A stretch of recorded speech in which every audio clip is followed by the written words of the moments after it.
President Trump has widened the global trade war he started since retaking the White House. He's announced a 25% tariff on all cars imported into the United States from the 2nd of April.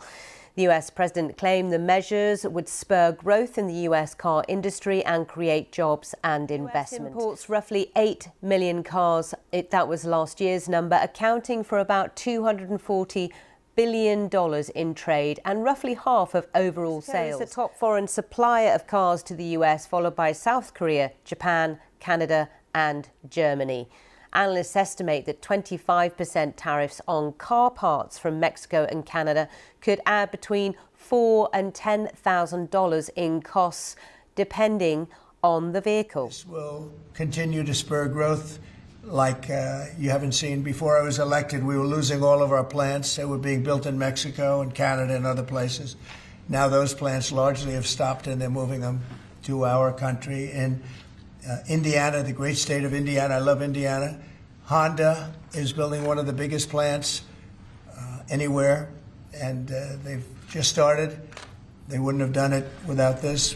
In all cases, they wouldn't have done it without what we're doing. Well, there's been a response from Europe, with the EU promising to protect its workers and consumers. Ursula von der Leyen, President of the European Commission, said, "We regret the US decision to impose tariffs on European automotive exports."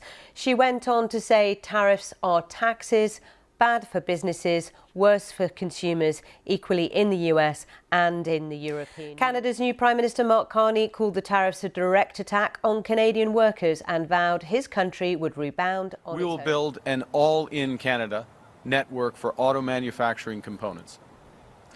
Because on average, an auto part crosses that border, often through that bridge, over that bridge, 6 times before final assembly.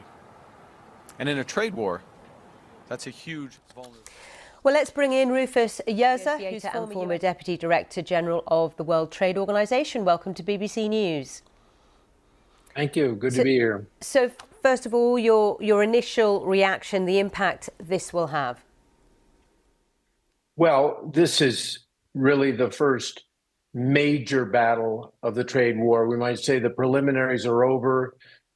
Things seemed on again and off again on many aspects of what Trump was threatening, but now clearly forward. I'm not surprised that he's chosen autos. This has been something he's talked about for a long, long time. But the reason it's so major, this is, a $4 trillion industry worldwide. It's one of the largest segments of manufacturing and assembly in all of the developed economies of the world. The trade is very vibrant. The U.S. imported, as you said, about $240 billion of cars. But this new action extends also to auto parts, and there's about $192 billion more of auto parts that are caught up in this. And of course, as you said, the 5 biggest exporters to Japan, Korea, Canada, and Germany, but also other European countries like the UK itself, France and Italy.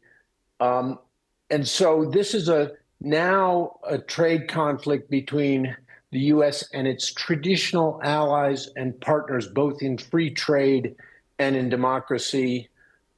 Clearly, it's going to have major repercussions for the relationships between these countries. I think retaliation of some sort is going to be inevitable.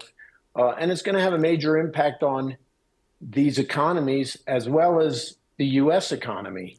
And we can talk about what those impacts are. I mean, when pressed by reporters on whether this was a negotiating tactic, the president said, no, this is permanent. This will not change. Comes into effect next week. We've seen reaction, we've mentioned, from Ursula von der Leyen, from Mark Carney, but also from Japan. Japan's take on this was, we invest so much in the US economy where they have factories, etc. I mean, that is the long-term goal of the president. Will he achieve that? More manufacturing in the US, growth, more jobs for Americans? Well, but it's also going to raise costs significantly for US producers because they depend on global supply chains and a very, very sophisticated network of integrated production particularly among the North American partners. So this will have a big impact on Canada and Mexico. And if their economies start, that's bound to have an impact on the U.S. as well. But in terms of, one of the things we're going to see down the road is how much of an inflationary impact will this have? There are estimates now that it will increase the cost of a car in the U.S. Average car is about $50,000. It'll increase that to somewhere close to $60,000. Okay. And, just at a time when obviously Americans were expecting their new president to bring down costs. All right. And we've got to leave it there, Rufus. Sorry to interrupt you, but we do appreciate your analysis on this. There is so much more to say, though, as you are implying, Rufus Yersha there. But if we unpack this further later in business, markets have reacted to this. We've seen car stocks falling in the US and in Asia as well. We'll have more on that later.